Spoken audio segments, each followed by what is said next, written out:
యేసుక్రీస్తు నామమున అందరికీ హృదయపూర్వక వందనములు. ప్రత్యేకమైన సమయంలో ఈ ప్రత్యేకమైన రోజు యొక్క వాగ్దానంతో మీ ముందుకు వచ్చినాను. దేవుడు ఈరోజు మనకు అనుగ్రహించిన వాగ్దానము యోబు 22వ అధ్యాయము 26వ వచనము. సర్వశక్తిని యందు నీవు ఆనందించదవు. హల్లెలూయా. ఈ వాగ్దానం ద్వారా మనం దీవించబడను గాక. ఈ వాగ్దానం ద్వారా మనం ఆశీర్వదించబడను గాక. ఆమేన్.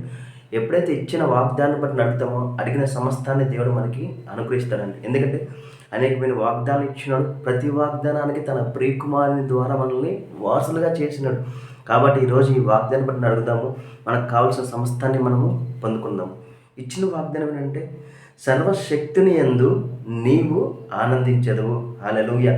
మనం ఎప్పుడైతే ఆయన యందు మనం ఆనుకుని ఉంటామో, ఆయన రెక్కల కింద మనం ఉంటామో అప్పుడు ఎలా ఉంటామంటే మనము ఆనందించబడతాము. అది ఎలాగ ఆయన రెక్కలకుండా ఉండడం అంటే ఎలాగ, ఆయన వద్ద ఉండడం అంటే ఎలాగని ఆలోచిస్తున్నామా? ఎప్పుడైతే నీ కొరకు నజరైన యేసుక్రీస్తు మరణించి తిరిగి లేచాలని విశ్వసించున్నావో ఆయన రెక్కల కిందకి మనం వెళ్ళిపోయామండి. మన చుట్టూ ఆయన ఉన్నాడు, మనకి కాపుదలగా దేవుడు ఉన్నాడు. కాబట్టి నువ్వు ఎప్పుడైతే ఆయన విశ్వసించావో ఆ రోజు నీకు ప్రొటెక్షన్ అనేది ఏర్పడింది. అటు రీతిగానే నీకు ఏదైతే కావాలో సమస్తాన్ని నజరైన యేసుక్రీస్తు నామమున నువ్వు అడుగుతావో అడిగిన సమస్తాన్ని నీకు దేవుడు అనుగ్రహిస్తాడు. కాబట్టి ఈరోజు ఈ వాగ్దానం పట్టుకుని నీకు ఏదైతే కావాలో, దేవా ఈ విషయంలో నేను బలహీనంగా ఉన్నాను, నేను బలహీనంగా ఉండడానికి వీలు లేదు, లేకపోతే ఈ విషయంలో నేను నష్టము చూస్తున్నాను, నేను నష్టం చూడడానికి వీలు లేదు, ఈ విషయంలో నేను కృంగిపోయాను, నేను కృంగిపోవడానికి వీలు లేదు అని ఆలోచిస్తూ ఏ వాగ్దానం తీసుకోవాలి?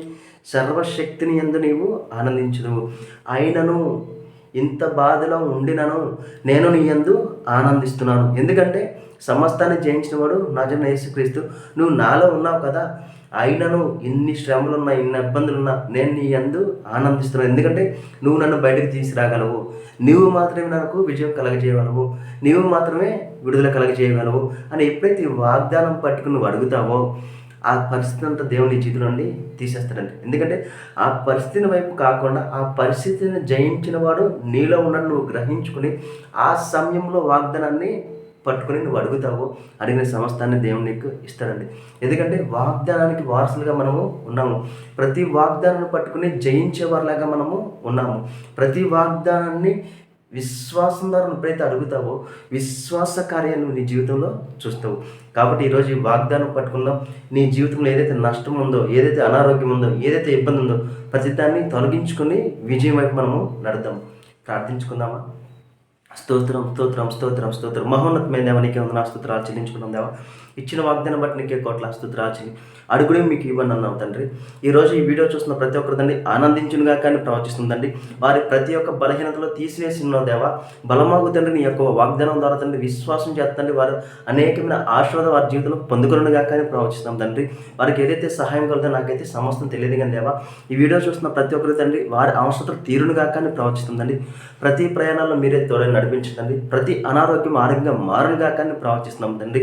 ఏసు పొందినగల తండ్రి స్వస్థ కలుగునుగా కానీ ప్రవచిస్తుందండి. అప్పు ఐశ్వర్యంగా మారునుగా కానీ ప్రవచిస్తుందండి.